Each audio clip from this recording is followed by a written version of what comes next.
Hello, I'm Couch Coop and welcome to another 5 more PS4 couch co-op and split screen games. This is number 25. If you've noticed, I've put them all by episode. Actually, before we start, there's something I just want to talk to you guys about quickly. No, I'm not going to talk you through how to shave your ball bag. I am going to show you the numbers for the couch co-op material. Recently, over the last 6-7 months, it's waned. Like 10% of my audience only watch my couch co-op 5 more videos now. It used to be huge, the numbers, so let me know. Is it something you guys are moving away from? Have you not seen the videos? I've listed them all and made a new playlist, so come back to me. So let's start with number 5 for episode 25, and it is Destroy All Humans 2 from Pandemic, who have long gone. They made the original Star Wars Battlefront game, which was so good on that system, really well looked after couch co-op developer.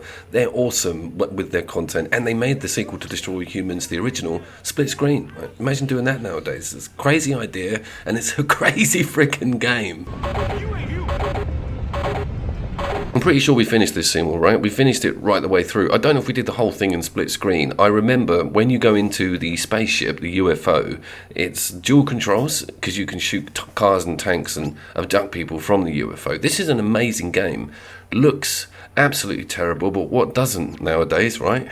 Hey there, Moon Doggy. When they remastered the original, so there's 3 copies of the game. The original, which is the straight port, which looks absolutely dire. This, which is a straight port, which again isn't any bells and whistles by any stretch of the imagination. But then the original's been remade last year, completely remastered. Not rebuilt, but its textures are updated. It does look very good, and I probably will go to it. Watch where you are going. If you saw what some of the big name reviewers said about the remake of the original, who had never played or knew about any of the Destroy All Humans series, the first thing they were talking about was the amazing humour in the dialogue. It's absolutely awesome. All of the voice acting is amazing. The humour is bigger than this game itself, and that's half the reason to play it. The writing and the audio has not suffered on age. It is absolutely stellar. Compared to the first one, it's a little bit more detailed on what you can do when you take over people's bodies or what you can get people to do. There's even like calling the police emergency system down and taking over particular people to do particular missions. It's really deep on that front. It kind of leans away from the out and out murdering and destruction that we saw in the first one. And the anal probe weapon, which was one of the funniest in-game weapons on Earth.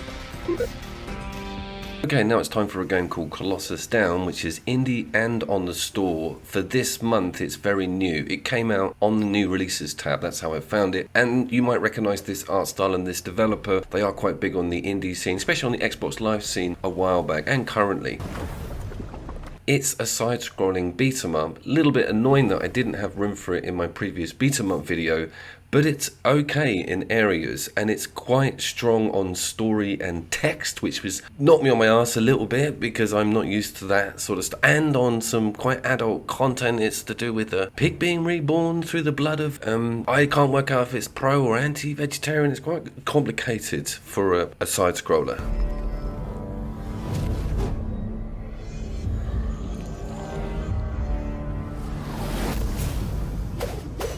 It is standard stuff with the controls up to a certain point. You do actually have to have a cooldown. There's a cooldown button where this meter builds up. If you do too much, you fire too much, or you hit something a lot, you start to get too hot, and then you have to push a button to release that pressure to get the meter down. It's a bit weird, and you have a projectile weapon. The robot has a bouncy electric weapon, and the giant bleeding pig has all manner of weird purple stuff. It's very off the wall.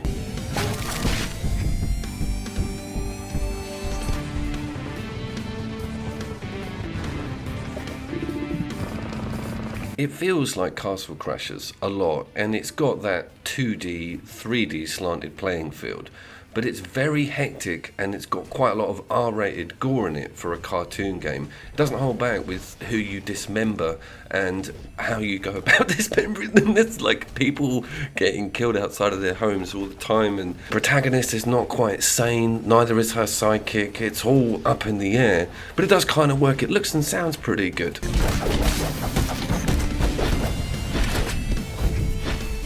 This is a between level like power up screen. Look at the dialogue having to go past here. Like we're both pushing X for what seemed like 15 minutes. I've put this on ×8. It's crazy. This is for one power up each. And the power up is not like rocket science at all. I'm thinking, why are you talking to me like a child and then showing me all this gore? None of it really makes sense to me. But it does feel like a game that's had some care put into it. And I think there's a lot of depth here. With those power-ups being, you know, slightly different to what character you are and what one you choose to take. Where would I have put it on that top beat-em-ups list? Well, it would have gone in at the edge. It wouldn't be in the top 3 by any stretch, but it's certainly not a weak side-scrolling beat-em-up. And the fact that it's new and couch co-op off the bat is really cool when recognised. And the second character is not an afterthought. This pig has got some really weird shit going on, especially with its specials and its like little purple piglets that it can spawn out. Some crazy stuff. Colossus Down is definitely worth a look.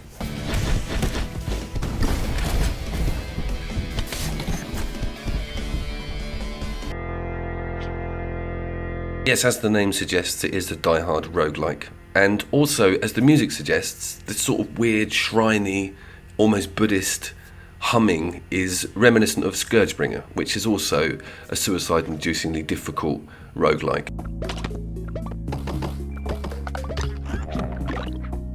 This one's very arty. It's very like vibrant. It reminds me of some of the felt artwork I used to do at middle school. It's got these lovely colours and mechanics that become very familiar very quickly. You've got a little like squirty jump, and then you've got a boost on R2, and you've got weapons and different perks and pickups that you have to find again after you die, which is quite fun. It's not monstrously difficult, and to tell you the truth, it does really well with disguising its secret mechanics. You do have like a death counter on what you've killed build up in the bottom left, and you do have to get strange boss killed when you die. After you die, you get the opportunity to like shoot at this green sky. It's going in so many directions all the time that trying to work out what this game is trying to tell you is a little bit difficult, but its bedrock is that it's a great two-player platform roguelike that's got some awesome art to it. The nearest thing to its mechanic convolution I can compare it to, and almost visually sometimes, is that game called Rain that was done by the Adult Swim people that kind of blew my mind on how much was hidden and how little they gave you at the beginning. You just really had to keep pushing for the game to start talking to you about what you're supposed to be doing. With this, it's a lot more clearer, and I do love the enemy design, and there's a full-blown underwater level. It's like, whoa, anti-gravity, let's have it. There was also a game called Undertow, which was on Xbox Live, which kind of had this mechanic as well. This is recommended to partners or couples or mates who know what a roguelike is all about and do want to spend time unwrapping that onion with the mechanics and layering those perks. Every time you die, things get more interesting. New bosses, re-rolls. There's a lot of procedural here. I've never seen the same map layout twice, and it just sounds so tranquil.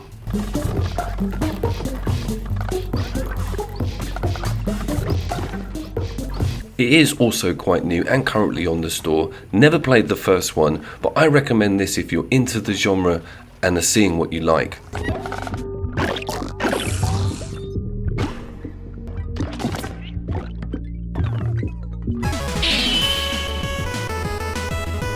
Oh my god, Project Starship X. Project, when you go to the tutorial menu and look up what the buttons are on this game, it goes to, what are you reading this for? Start playing the game and work it out. And this is probably the first time I've put from the get-go uncut footage of our first playthrough of this game, and you can see that we have to work it all out. I'll tell you how it works. There's a one button dodge that only pushes you forward, and you can't dodge back, but you have to collect things with the dodge, and you have to be shooting stuff at the same time. The seizure warning is not toothless.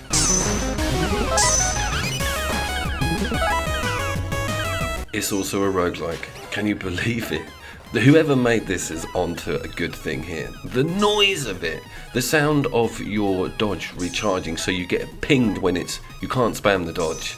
And then sometimes it's like you need to chain up the dodges, and then it will just be like, no, I'm going crazy now. You've got a white screen, no chance. It is brilliant.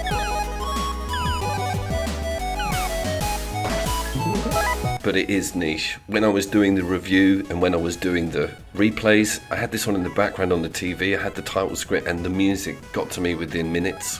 But when you're playing it, just like with all annoying stuff, when you're in the middle of it, you'd have no idea about how obnoxious it's sounding because you are in the middle of this.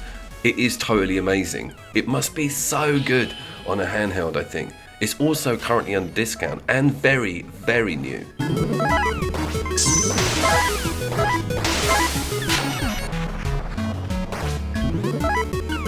I've got into this on the one player level. Having two people in it is just blinding because you are worrying about what you don't know who you are sometimes, and then it kind of throws up a different set of obstacles to two people as well, which requires a lot of communication, and you'll notice that the aspect ratio is not exactly massive. So when the big bosses come on the screen and it just goes mental.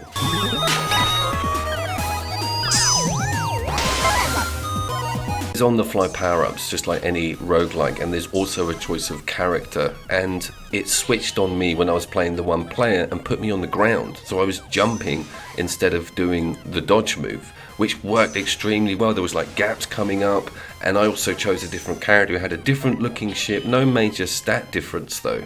So I am so interested in this game. I'm going to keep playing this on the one player because of its roguelike capabilities will keep me coming back to it.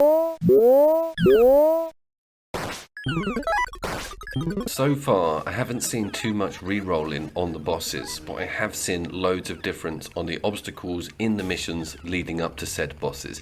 And I've seen loads of weird secret avenues that you take that go into this like weird dream thing, and it goes, it's go crazy, and then, you know, and the voice sample, it says get good at the end of your level judgment. In this funny, it goes get good, like in this funny robot voice. It's genius.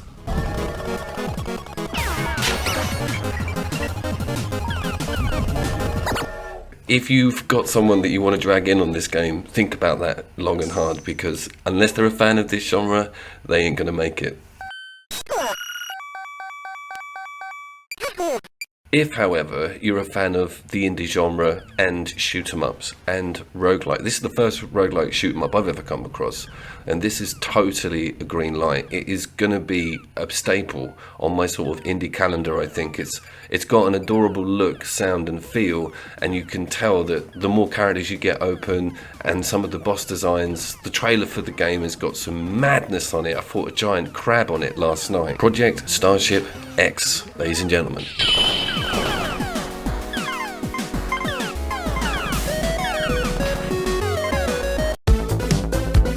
And this episode's winner is Pang Adventures. Brand new on the store. Old Coop's been busy.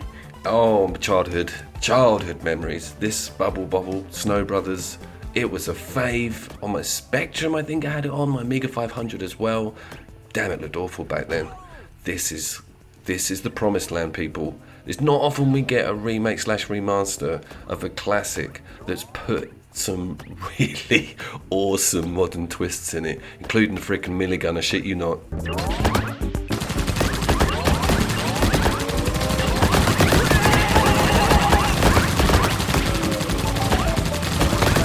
It is a flawless remake, especially with some of the power-ups, both original and additional. And also, I love the way it sounds and looks. When it loaded up, I was like, oh my god, this is looking really PS3, you know, with the UI systems and some of those really crisp edges and vibrant colours. I was thinking, this is going to be dated. Oh man, it's got revive system, Call of Duty vibes going on here. Funny because Pang's got this rhythm. I remember playing it on the original systems, and it's got like you have to sort of lean into it. So when I sat down and played this first, I was like, bring it on, whatever. Died level 1 almost immediately. It was a sit up in the chair moment, and I just thought, holy shit, this is not mucking about, and it does not, man. It gets really, you start after thinking about those blocks disappearing and how you're going to release the balloons. There's also a massive time penalty and huge bonuses to be had for doing things properly, not taking hits, all that stuff. Is there any deeper action RPG elements to it? No, it's purely an arcade game. You don't need to have another profile saved or anything like that. And you can go online with it, which is really good news. But you know what I was thinking? I was like, do you know what I'd really love? like, I don't know, a boss, maybe some mini maps, that sort of stuff. Oh my god!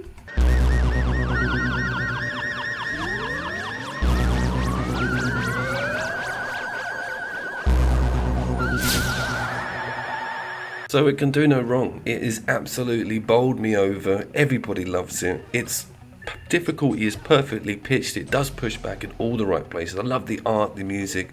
Its modern twist on a fantastically awesome ancient formula known as Pang.